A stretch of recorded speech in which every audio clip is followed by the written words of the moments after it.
Selling a $3,000 in-season online training program may seem impossible, but in this video, I'm gonna break down step-by-step how you can do exactly that. If you don't know who I am, my name is Nick. I run an online education consulting company, helping sports coaches expand their training businesses online using social media and online training. And in today's video, I'm actually gonna walk you through how we helped a client go from 0 for 10 on sales calls trying to sell their program to after we made this one small tweak, this is all we did, they ended up landing a client for actually a $4,000 in-season training program, okay?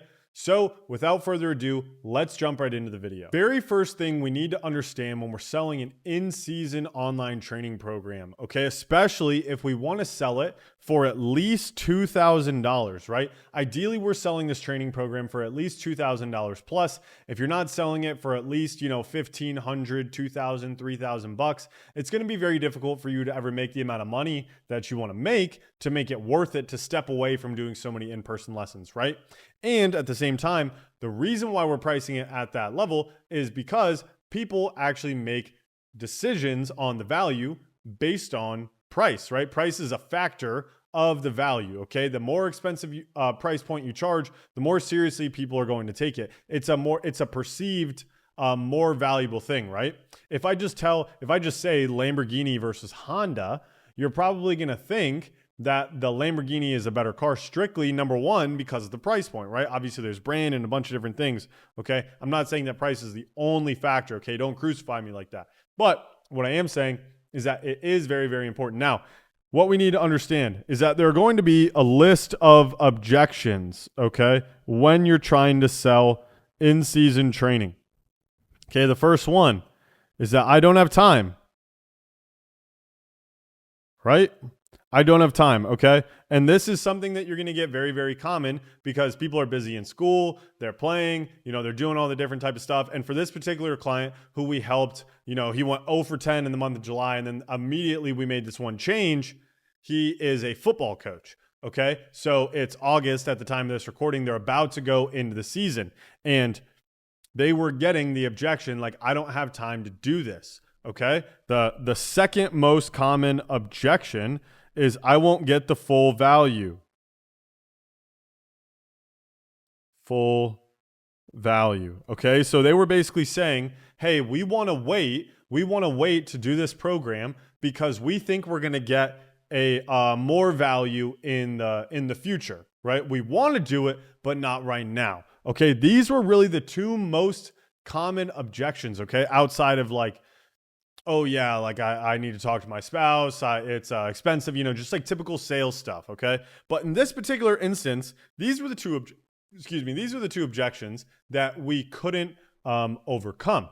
And my client was super, super, super frustrated because like in the past, he's been up to like $15,000 a month and he's got like a pretty good organic following. Like we helped him pretty much grow this thing from scratch over the last, maybe like 15 months, okay? So disclaimer, the longer clients work with me, the better results they get typically. But anyway, so this client in particular, he was getting these objections, and his offer was that he was going to help you decrease your 40 time so that way you could show out in camps and showcases. Now, let's think about this logically, okay? This offer crushed in the spring and the summertime. Why did it crush in the spring and the summertime? Well, because people are looking to improve their 40 time so that way they can go to camps, right? A better 40 equals what? More offers, right? What else is it equate to, right? A better 40 is, more, I guess, like looks in general. You'll show out at camps better.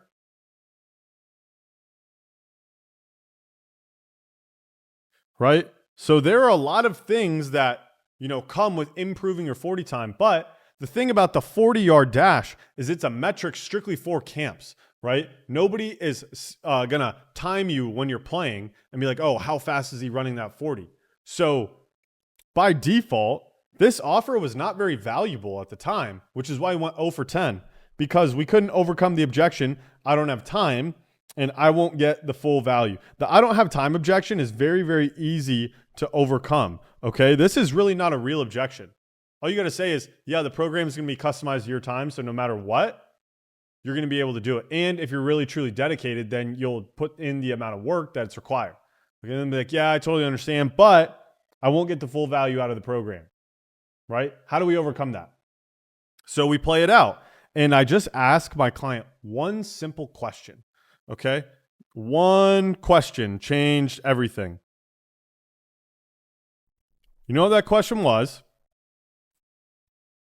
Is because they kept saying, oh, we want to wait until spring. And I just asked them like, well, what happens if I decrease my 40 time and then it goes back up by the time I actually have to go to camps? And he's like, no, nobody's ever said that. I'm like, well, they're kind of thinking it, because at the end of the day, right? That was my thought. That was my thought, is like, most of these people don't understand how like, actual training works. And if you're disciplined and stick to it, that it's not just like some magic pill, right? But he is positioning himself as a way to help you drop your 40 time in 10 weeks. And he has a super high success rate, right? He's actually helping a lot of people do it. But the one question was, what happens if I regress?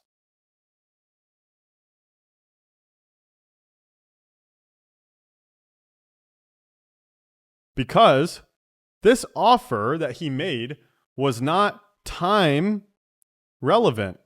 There was no urgency. Why does anybody want to drop their 40 time when they're not going to go to a camp for another 9 months, right? Not going to get the full value out of the program. The real objection was, what happens if I regress? And then like, it's not like urgent enough for people to want to solve that problem, okay? Because people will pay money when problems are solved. So if people are willing to pay money when problems are solved, if there's no perceived problem there in the eyes of the athlete, why would I need to drop my 40 time? I'm not going to a camp for God knows how long, 9 months, right? There's not an immediate problem right here. Why would I pay money? I'm not going to get the full value out of the program. You see how this works, right? You got to think psychologically, why are these people actually saying no? Not just what is actually coming out of their mouth, but what do they mean when they say that? So when I asked him that one question, what happens if I regress? He couldn't handle it. He couldn't handle that objection. I'm like, yeah, exactly. Because anything that they're telling you on the phone right now is a smokescreen for this one question. Okay. But they don't want to tell you because they don't want to question your competence as a coach directly to your face one-on-one, because they know you're just going to say, oh yeah, I'm the best. Right.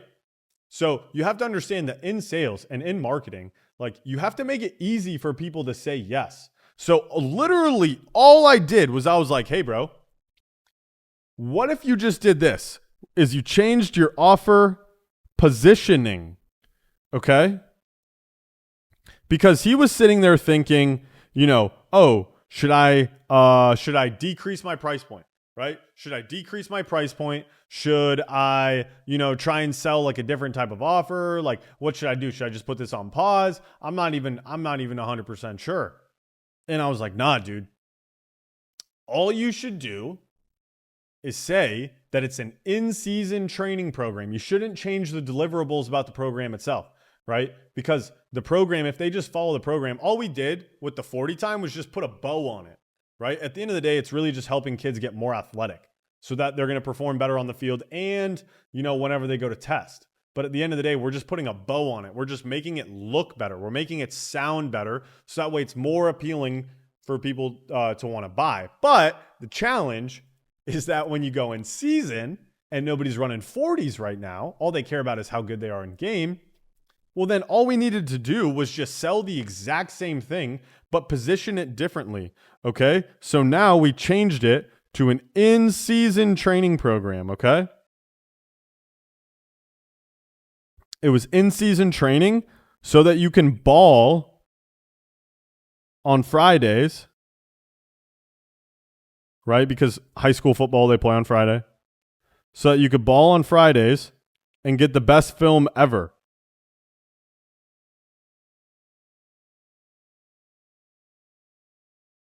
Oh, that is W. Okay. So the whole idea here, we didn't change anything about the program. We didn't change anything about the price. We didn't change anything about what happens when they actually pay. All that is the same because the outcome that they're going to get is very similar, right? If you drop your 40 time, you're probably going to be better on the field. You're probably going to be more athletic. And he, was able to have his guarantee backed by, right? The guarantee was backed by the metrics that he already had his program set up for, right? So all he did was this. And then the next call he took, boom, 4K sale. The literally very next call. And the entire reason is this one concept of offer positioning, okay? We didn't do anything to the program. We didn't do anything to the price. We actually did nothing to like the sales process in general. We just made everything about how bad do you want to have your best season ever? And this program is going to help you get there by helping you become a better athlete. Okay? Hopefully this is making sense to you. And then I was actually just walking down the street yesterday. I live here in Old Town Scottsdale, and there are a lot of like boutique shops and like different stuff like that. Like it's a tourist attraction, right? Okay. So I promise this is going to make sense. But it's a tourist. Ooh, I'm spelling attraction wrong. I'm under the gun. Okay, so it's a tourist attraction, right? And so what does that mean? People are often like coming and going. People aren't necessarily coming for a long time. Obviously, I'm a townie, I'm a local, and I see it happen. But I saw this clothing company, and the sign said something very interesting. It said, travel wear. Huh. And see, if you're not like a marketing and sales mind like me, this probably goes right under your nose. Why is this important? Okay, because they know that tourists are coming through and that they are going to be traveling very soon when they leave. Okay, and so it was like athleisure, like, that type of clothing, but they positioned it as travel wear, right? Why did they position it as travel wear? Because it solves the perceived problem that these people have right now. Even though it's just like t-shirts and shorts and pants and like it's normal clothes, right?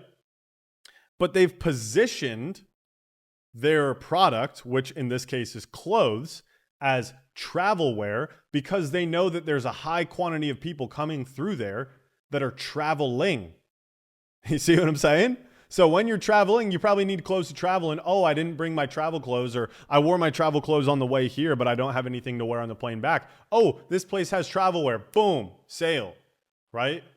Strictly just because of the way that they've positioned their product, the exact same way that my client went 0 for 10 to now selling a $4,000 training program by changing nothing about the deliverables of the program, by changing nothing about the price point, nothing about anything else, just strictly besides what we were telling people that we were going to help them get that was going to make it more time relevant, more relevant right now, more urgent, okay? If you want to have the best season of your life, you should probably get on this in-season training program so that way you can have the best film ever, right? So what are they going to say? Oh, I can't get the full value out of the program. That's bullshit because the program is designed to be in season. And you can't say that you don't have time because it's designed to be in season because everybody knows that you're busy when you're playing in season, right? So the only real objections that could come out of that are financial. And at that point, you can make it work if you need to. You can get people on a payment plan. You can do whatever. There's a million different ways to overcome a sales objection. I'm not going to go into sales training. Maybe I'll make another video about that after this. But the whole idea that I'm trying to say is that offer positioning is the way that you're going to be able to sell your program for $1,500, $2,000, $3,000, $4,000. You could sell it for whatever you want if you can show people that it actually helps them get an outcome that they want to buy. If your program does not go around an outcome, then people are not going to buy it. And it has to be an outcome that they want right now that is relevant today. Okay? So hope you guys got a ton of value out of this video. If you want to work with me one-on-one, go ahead, click the link in the description, apply to work with me. But either way, guys, I'll catch you in the next one. Peace.